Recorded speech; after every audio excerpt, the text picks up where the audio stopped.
regardless of what you want to believe about Walmart's intentions, honorable intentions or dishonorable intentions with their disaster response team. It is a reality. It is not a conspiracy. Here is Walmart's disaster response team vehicles. They have tons of them with all sorts of communications vehicle. They have a communications network equipment. They also have, this is Walmart's website, so this is not some conspiracy. This is nobody's second opinion. This is what they put out about themselves.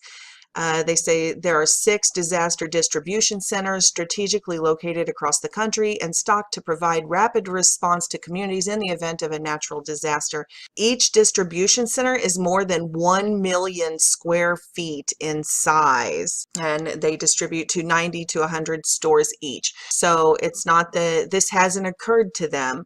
They are already set up for it. And then I'll put up the news clip where it says that Walmart themselves, in their own words, with their own representatives, press release says that they also respond to terrorist attacks and that sort of thing, and that all of this distribution network and disaster relief network was set up after the 9/11 terrorist attacks, when they started responding to these types of national emergencies. And the Janet Napolitano tape where she says that yes, they are working in conjunction with the Department, United States Department of Homeland Security. So anyway, Janet Napolitano, Secretary of the Department of Homeland Security.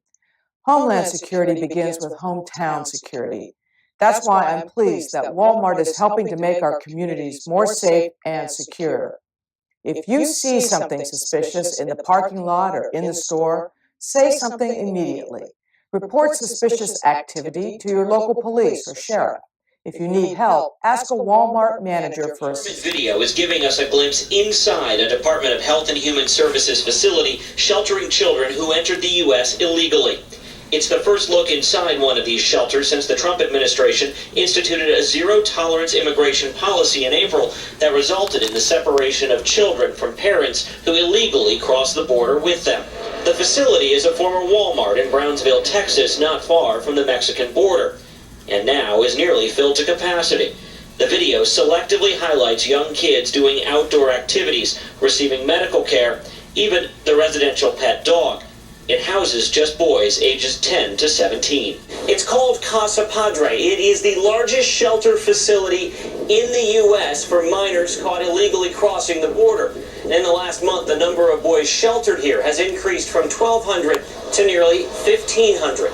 While the majority are kids who arrived at the border unaccompanied, it's estimated about 5%, or 70 boys, are living here because they were separated from their parents at the border. I would cite Romans 13 to obey the laws of the government. Today, Attorney General Jeff Sessions, who enacted the zero-tolerance policy, says it's meant as a deterrent. Stop crossing the border illegally with children.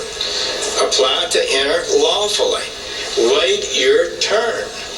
At least 658 children were separated from their parents in the first weeks of the new policy. Now there's bipartisan criticism of the policy in Washington. This is barbaric. This is not what America is, but this is the policy of the Trump administration. We don't want kids to be separated from their parents. I think I just made that really clear. At the White House briefing late this afternoon. Come on, Sarah, you're a parent. Don't you have any empathy for what these people are going through? Press Secretary